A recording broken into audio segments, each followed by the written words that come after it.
I opened the pamphlet they've handed me at the information desk. Finding Your Way, it's called. I don't have a lot of time to spend today at the Cleveland Museum of Art, but I know exactly where I want to go. I want to find the gallery that has the paintings by the Impressionists.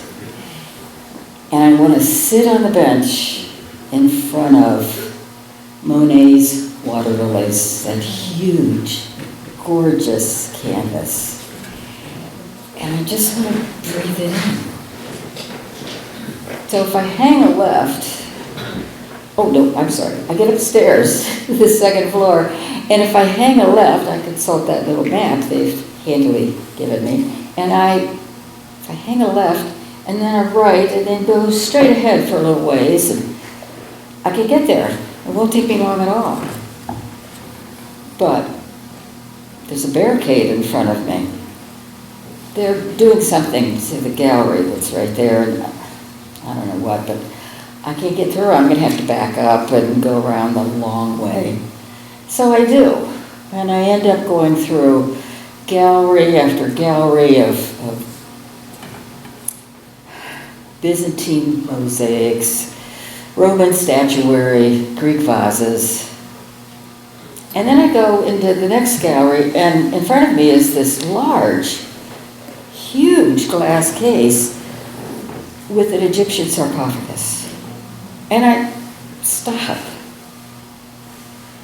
Seeing it reminds me that when I was 8 or 9 years old, I was in a Pittsburgh museum with my parents. And I rounded the corner and almost ran into a huge glass case with an Egyptian mummy. Well, I couldn't stop staring at it. Those ancient linens and the little bits of leathery flesh you could see. To think that this had been a person as alive as I was startling to me. A little frightening, but also fascinating. I couldn't stop looking. And that's where my parents found me, standing there staring. A few months later, I had my second mummy encounter. My father was watching TV. It was late at night. I was sound asleep in my third floor bedroom. My mother had long since gone to bed. And my dad was watching one of those late night horror shows with a goofy host who does skits and things. In this case, the goofy host was Cleveland's Ghoulardi. And he decided I should be introduced to Cleveland's Ghoulardi.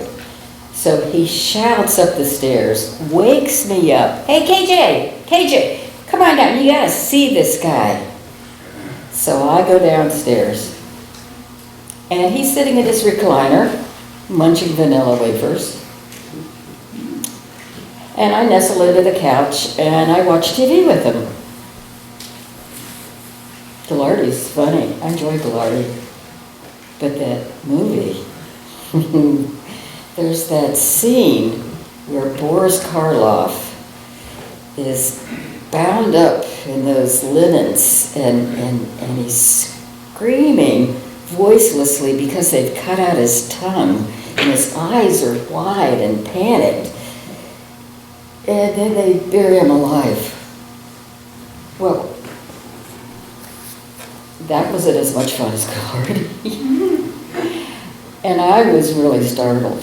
I was frightened, actually. But I watched all of the movie. And when it was over, I looked over, and my father was sound asleep in his recliner. So I took myself upstairs to bed. But I couldn't get to sleep. It was a really hot, humid summer night.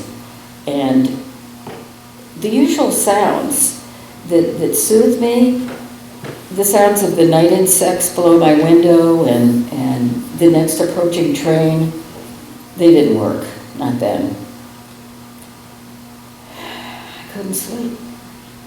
So eventually I took the sheet and put it kind of over my head, kind of shawl-like, and then I wrapped my body in the sheet and pulled it tight, not realizing, of course, that I was mimicking the posture of the mummy in his sarcophagus when I was doing this.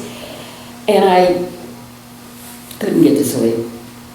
My eyes felt like they were going to cramp because I was shutting them so tightly. And I couldn't get to sleep. In my mind, Boris Karloff was still being buried alive.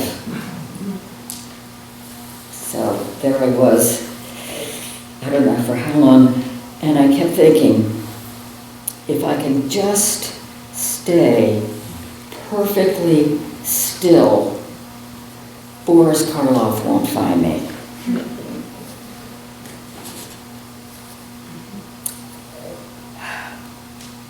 My mind was racing now. What if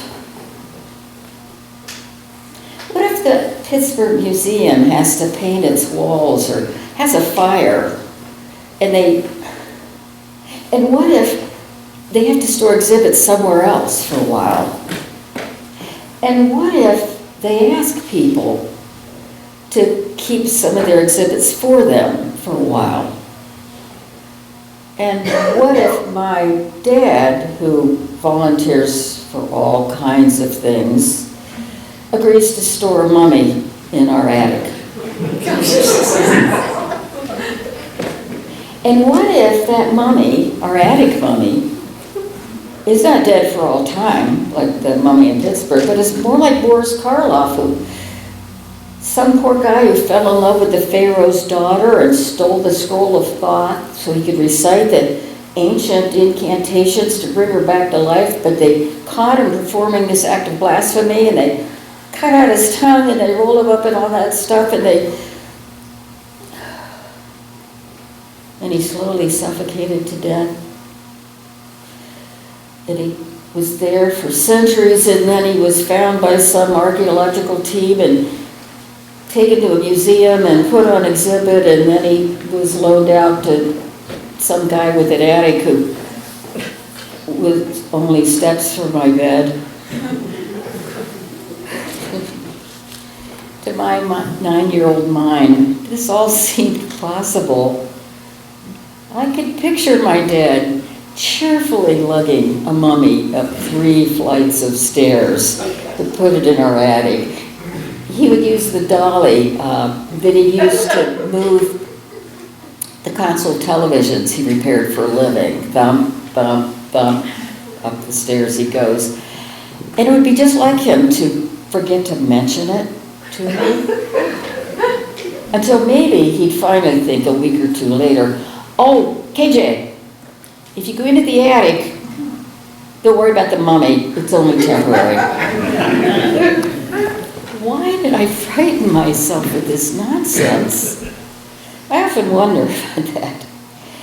And the answer comes to me. My father's illness. At about this same time in my childhood, my father was just beginning to struggle with a painful and puzzling skin disease that left his hands and feet raw, itchy, leathery, almost mummy-like. It turned my household upside down, his illness and my mother's anxiety, and it all revealed terrifying possibilities to me. Until then, I thought that parents, adults, could think through a problem and come up with solutions. I was confident of that. Not this time. The doctors couldn't name the illness. They couldn't come up with an effective treatment.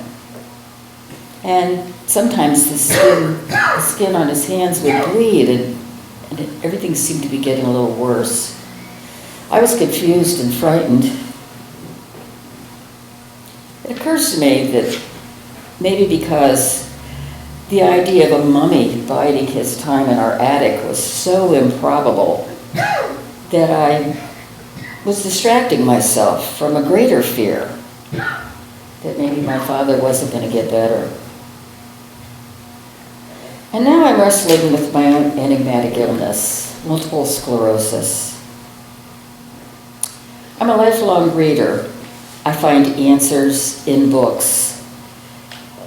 And when I was diagnosed, I started reading books about other people and how they've conquered great challenges in their lives, how they overcame obstacles, curveballs, detours, roadblocks. My interest in books like this worries me sometimes. What am I looking for? Why do I keep reading them? Am I hoping to find a roadmap for coping with uncertainty? As I scan the bookshelves, I wonder, where's the one that will teach me how to live with MS with at least some grace? If it's there, I haven't found it. But just as I found my own way in the Cleveland Art Museum, when I was looking for Monet's water lilies, so I do now. Some days I'm confident I'm charting my own course. Other days, it feels like 2 steps forward, 3, 5, 6 steps back. And sometimes, the worst times, I'm still the frightened 9-year-old, motionless, hoping disaster will pass her by. The truth is, even though I keep looking for a roadmap, I don't really expect to find one. None exists. So there's no info desk, no pamphlet with a handy map, no straight path, no shortcut that tells me how to navigate illness or any of life's detours. There's certainly bumps in the road. Some of them are enormous, some ridiculously small. For each and every one of them, I need to adapt, to grow, maybe even to accept. Simply put, I have finally figured out that the need to find a new path is a lifelong process. I've decided I'm up to the challenge, though. I am, after all, my own cartographer. Thank you.